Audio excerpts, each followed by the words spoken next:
43वां सर्ग। भगीरथ की तपस्या से संतुष्ट हुए भगवान शंकर का गंगा जी को अपने सिर पर धारण करके बिंदु सरोवर में छोड़ना और उनका 7 धाराओं में विभक्त हो भगीरथ के साथ उनके पिता का उद्धार करना। श्री राम। देवादिदेव ब्रह्मा जी के चले जाने पर राजा भगीरथ पृथ्वी पर केवल अंगूठे के अग्रभाग को टिकाए हुए खड़े हो 1 वर्ष तक भगवान शंकर की उपासना में लगे रहे। वर्ष पूरा होने पर सर्वलोक वंदित उमा वल्लभ भगवान पशुपति ने प्रकट होकर राजा से इस प्रकार कहा, नरश्रेष्ठ, मैं तुम पर बहुत प्रसन्न हूँ, तुम्हारा प्रिय कार्य अवश्य करूंगा। मैं गिरिजा कुमारी गंगा देवी को अपने मस्तक पर धारण करूंगा। श्री राम। शंकर जी की स्वीकृति मिल जाने पर हिमालय की ज्येष्ठ पुत्री गंगा जी, जिनके चरणों में सारा संसार मस्तक झुकाता है, बहुत बड़ा रूप धारण करके अपने वेग को दुस्सह बनाकर आकाश से भगवान शंकर के शोभायमान मस्तक पर गिरी। उस समय परम दुर्धर गंगा देवी ने यह सोचा था कि मैं अपने प्रखर प्रवाह के साथ शंकर जी को लिए दिए पाताल में घुस जाऊंगी। उनके इस अहंकार को जानकर त्रिनेत्रधारी भगवान हर कुपित हो उठे और उन्होंने उस समय गंगा को अदृश्य कर देने का विचार किया। पुण्य स्वरूपा गंगा भगवान रुद्र के पवित्र मस्तक पर गिरी। उनका वह मस्तक जटा मंडल रूपी गुफा में सुशोभित हिमालय के समान जान पड़ता था। उस पर गिरकर विशेष प्रयत्न करने पर भी किसी तरह वे पृथ्वी पर न जा सकी।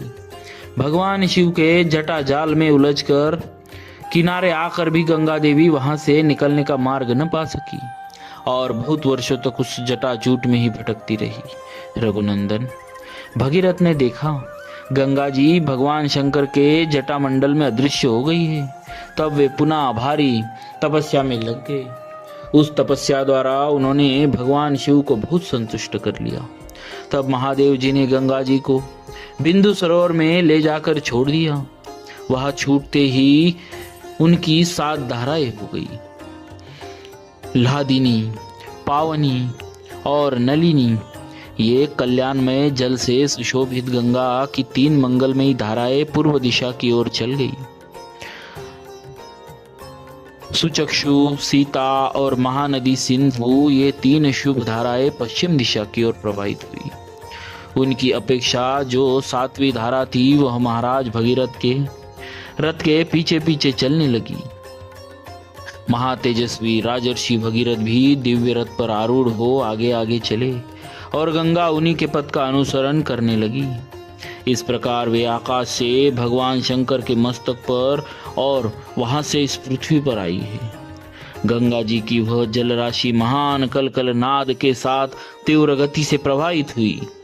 मत्स्य, कश्यप और शिंशुमार, सुंस झुंड के झुंड उसमें गिरने लगे। उन गिरे हुए जल जंतुओं से वसुंधरा की बड़ी शोभा हो रही थी। तदनंतर देवता, ऋषि, गंधर्व, यक्ष और सिद्धगण नगर के समान आकार वाले विमानों, घोड़ों तथा गजराजों पर बैठकर आकाश से पृथ्वी पर गई हुई गंगा जी की शोभा निहारने लगे। देवता लोग आश्चर्यचकित होकर वहां खड़े थे। जगत में गंगा अवतरण के इस अद्भुत एवं उत्तम दृश्य को देखने की इच्छा से अमित तेजस्वी देवताओं का समूह वहां जुटा हुआ था। तीव्र गति से आते हुए देवताओं तथा उनके दिव्य आभूषणों के प्रकार से वहां का मेघ रहित निर्मल आकाश इस तरह प्रकाशित हो रहा था मानो उसमें सैकड़ों सूर्य उदित हो गए हो। शिंशुमार, सर्प तथा चंचल मत्स्य समूहों के उछलने से गंगा जी के जल से ऊपर का आकाश ऐसा जान पड़ता था मानो वहां चंचल चपलाओं का प्रकाश सब और व्याप्त हो रहा हो। वायु आदि से सहस्त्र टुकड़ों में बटे हुए फेन आकाश में सब और फैल रहे थे मानो शरद ऋतु के श्वेत बादल अथवा हंस उड़ रहे हो। गंगा जी की वह धारा कहीं तेज, कहीं टेढ़ी और कहीं चौड़ी होकर बहती थी। कहीं बिल्कुल नीचे की ओर गिरती और कहीं ऊंचे की ओर उठती थी। कहीं समतल भूमि पर वह धीरे धीरे बहती और कहीं अपने ही जल से उसके जल में बारंबार टक्करें लगती रहती थी। गंगा का वह जल बार बार ऊंचे मार्ग पर उठता और पुनः नीची भूमि पर गिरता था। आकाश से भगवान शंकर के मस्तक पर वह तथा वहां से फिर पृथ्वी पर गिरा हुआ वह निर्मल एवं पवित्र गंगा जल उस समय बड़ी शोभा पा रहा था। उस समय भूतल निवासी ऋषि और गंधर्व यह सोचकर कि भगवान शंकर के मस्तक से गिरा हुआ यह जल बहुत पवित्र है, उसमें आचमन करने लगे। जो शाप भ्रष्ट होकर आकाश से पृथ्वी पर आ गए थे वे गंगा के जल में स्नान करके निष्पाप हो गए तथा उस जल से पाप धुल जाने के कारण पुनः शुभ पुण्य से संयुक्त हो आकाश में पहुंचकर अपने लोकों को पा गए। उस प्रकाशमान जल के संपर्क से आनंदित हुए संपूर्ण जगत को सदा के लिए बड़ी प्रसन्नता हुई। सब लोग गंगा में स्नान करके पापहीन हो गए। हम पहले बता आए हैं कि राजर्षि महाराज भगीरथ दिव्य रथ पर आरूढ़ हो आगे आगे चल रहे थे और गंगा जी उनके पीछे पीछे जा रही थी। श्री राम उस समय समस्त देवता, ऋषि, दैत्य, दानव, राक्षस, गंधर्व, यक्ष, प्रवर, किन्नर, बड़े नाग, सर्प तथा अप्सरा ये सब लोग बड़ी प्रसन्नता के साथ राजा भगीरथ के रथ के पीछे गंगा जी के साथ साथ चल रहे थे। सब प्रकार के जल जंतु भी गंगा जी की उस जल राशि के साथ सानंद जा रहे थे। जिस ओर राजा भगीरथ जाते उसी ओर समस्त पापों का नाश करने वाली सरिताओं में श्रेष्ठ यशस्विनी माता गंगा जी भी जाती थी। उस समय मार्ग में अद्भुत पराक्रमी महामना राजा यहू यज्ञ कर रहे थे। गंगा जी अपने जल प्रवाह से उनके यज्ञ मंडप को बहा ले गई। रघुनंदन राजा जहू इसे गंगा जी का गर्व समझकर कुपित हो उठे। फिर तो उन्होंने गंगा जी के उस समस्त जल को पी लिया। यह संसार के लिए बड़ी अद्भुत बात हुई।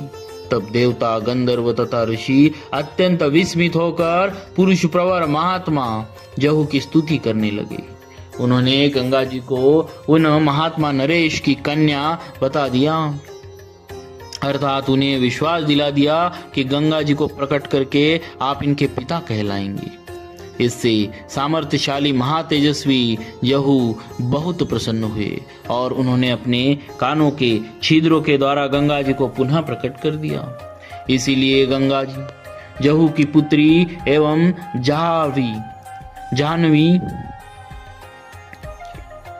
जाह्नवी कहलाती है।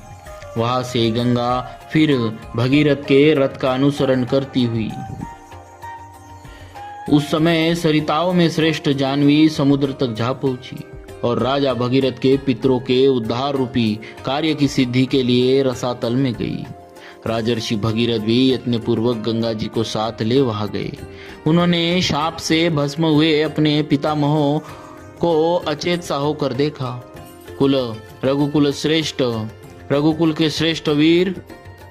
तदनंतर गंगा के उस उत्तम जल ने सगर पुत्रों की उस भस्म राशि को आप्लावित कर दिया और वे सभी राजकुमार निष्पाप होकर स्वर्ग में पहुंच गए। इस प्रकार श्री वाल्मीकि निर्मित आर्ष रामायण आदि काव्य में बालकांड में 43वां सर्ग पूरा हुआ। बोलिए श्री सीताराम जी महाराज की जय।